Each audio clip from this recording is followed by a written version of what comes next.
ఇండియాలో జీడిపిని ఎన్నిసార్లు ఎస్టిమేట్ చేస్తారో తెలుసా? 6 టైమ్స్. 2025-26 ఫినాన్షియల్ ఇయర్ని ఎగ్జాంపుల్గా తీసుకొని ఏ టైంలో ఏ ఎస్టిమేట్స్ వస్తాయో చూద్దాం. జనవరిలో 2026 జనవరిలో ఫస్ట్ అడ్వాన్స్ ఎస్టిమేట్స్ వస్తాయి. ఆల్రెడీ వచ్చేసాయి.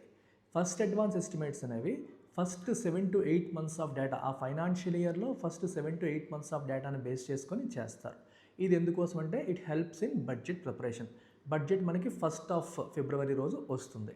అయితే బడ్జెట్ వచ్చిన తర్వాత ఫిబ్రవరి ఎండింగ్లో సెకండ్ అడ్వాన్స్ ఎస్టిమేట్స్ వస్తాయి. అడ్వాన్స్ ఎస్టిమేట్స్ అని ఎందుకు అంటున్నాము? ఫినాన్షియల్ ఇయర్ క్లోజ్ అవ్వడానికి ముందే వచ్చేస్తున్నాయి కాబట్టి వీటిని అడ్వాన్స్ ఎస్టిమేట్స్ అంటాం. ఫినాన్షియల్ ఇయర్ మనకి 31st మార్చ్కి క్లోజ్ అవుతుంది. క్లోజ్ అయిన తర్వాత మేలో ప్రావిజనల్ ఎస్టిమేట్స్ వస్తాయి. సో ప్రావిజనల్ ఎస్టిమేట్స్ టైంకి ఫుల్ ఫినాన్షియల్ ఇయర్ డేటా అనేది మనకు అందుబాటులో ఉంటుంది.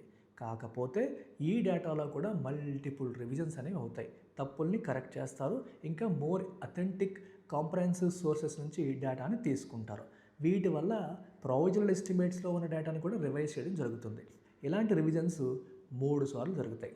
2025-26 ఫినాన్షియల్ ఇయర్ డేటా మళ్ళీ 2027 జనవరిలో ఫస్ట్ రివైజ్డ్ ఎస్టిమేట్స్గా రివైజ్ చేసి ఇస్తారు.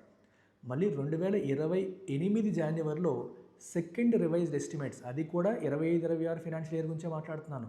మళ్ళీ 2029లో థర్డ్ రివైజ్డ్ ఎస్టిమేట్స్ ఇస్తారు. అది ఫైనల్.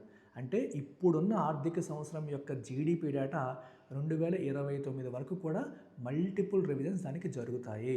29లో వచ్చేది final GDP data of 25-26 financial year.